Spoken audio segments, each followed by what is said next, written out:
Elle va bénéficier aux petites et moyennes entreprises PME ivoiriennes. La convention signée entre NCA Bank et le gouvernement, représentée par le ministre de la promotion des PME, porte sur un montant de 20 milliards de francs CFA destiné au financement des PME sous forme de crédit. Nos équipes sont disponibles et attendent simplement de recevoir les sollicitations des PME pour les accompagner dans le montage du dossier, la structuration et faire en sorte qu'on aboutisse à accorder le plus grand nombre de financements de qualité. Ce qui nous revient, c'est d'être correct, d'être sérieux, de pouvoir utiliser ces fonds de façon correcte, mais surtout de rembourser pour que la chaîne continue et que d'autres PME puissent bénéficier de ce financement. La durée de remboursement du crédit est de 4 ans et le taux d'intérêt est compris entre 7 et 7,5%. Il s'agit principalement donc de financer des entreprises qui répondent aux critères de la banque. L'État, par le fonds de garantie des PME, pourra donc être à côté de la banque pour réduire et partager le risque. Pour encourager l'initiative féminine, 7 milliards de francs CFA sont réservés aux femmes entrepreneurs sur les 20 milliards prévus pour le financement des projets des petites et moyennes entreprises.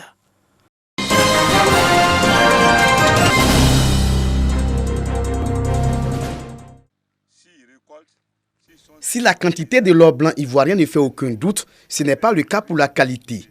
Une médiocre qualité du coton due aux mauvaises pratiques de récolte et de post-récolte des producteurs.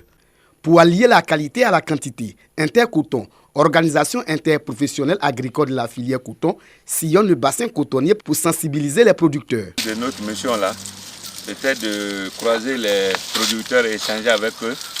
Alors sur la qualité, comment il faut récolter et comment il faut stocker. Nous leur avons expliqué comment il faut récolter pour aboutir à un bon résultat. Enlever proprement, de ne pas enlever avec les ordures. Voilà ce que moi j'ai enlevé, il n'y a rien dessus. Donc ils enlèvent comme ça, sans les brindilles, et ils vont stocker alors, sur des clés. Dans toutes les zones de production, le message a été le même, celui d'adopter les bonnes pratiques agricoles. De 7h à 8h, la rosée est sur le coton. Mais à partir de 9h, vous pouvez commencer à récolter et puis entasser un tas de coton sur les bois. Puis le soir, vous le fermez. Le matin, vous pouvez l'ouvrir parce que si vous laissez tout fermé, la sueur sera et la sueur va pourrir les grains de coton. Si les paysans acceptent à faire le travail, un bon travail, parce que le gouvernement a toujours réfléchi à augmenter le prix du coton pour que les paysans gagnent un peu plus. Tout en saluant cette campagne de sensibilisation, les acteurs de la filière s'engagent à travailler pour renforcer la qualité du coton made in Côte d'Ivoire. L'intérêt essentiel, c'est avoir du coton de bonne qualité. À travers cette mission, cette sensibilisation, je pense que les pratiques vont changer au niveau du terrain et les paysans déjà ont commencé à être sensibles au sujet de la qualité coton. La Côte d'Ivoire est désormais le 3e pays africain producteur de coton après le Mali et le Bénin depuis la campagne 2018-2019. Un rang obtenu grâce à la hausse de la production nationale de plus de 10% enregistrée ces 3 dernières campagnes.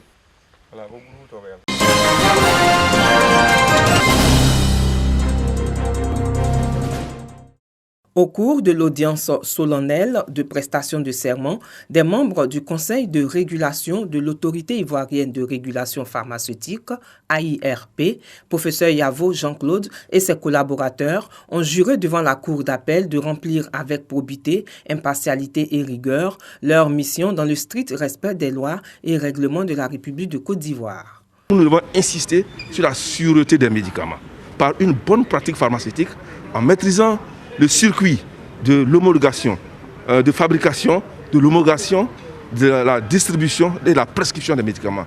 Mais également, et nous avons insisté là-dessus, nous allons mener une lutte acharnée contre les médicaments de qualité inférieure et falsifiés, communément appelés les médicaments de la rue. Les statistiques du ministère de la Santé et de l'Hygiène publique indiquent que les médicaments contrefaits font perdre 30 milliards de francs CFA à la Côte d'Ivoire.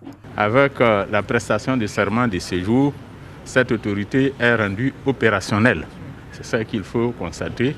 Elle est rendue opérationnelle avec des vraies compétences, ça a été dit, qui vont donc être chargées de protéger la population ivoirienne en se mettant au travail, en faisant en sorte qu'il n'y ait plus de place ici dans notre pays pour les médicaments contrefaits. Après avoir donné l'acte à l'avocat général de ces réquisitions et renvoyé les impétrants à l'exercice de leurs fonctions, le président de la Cour a invité les membres de l'AIRP à engager des réformes structurelles fortes et rapides qui vont contribuer à la mise en place d'une politique globale pour assurer la qualité, la sécurité, la conception et l'utilisation des médicaments dans notre pays.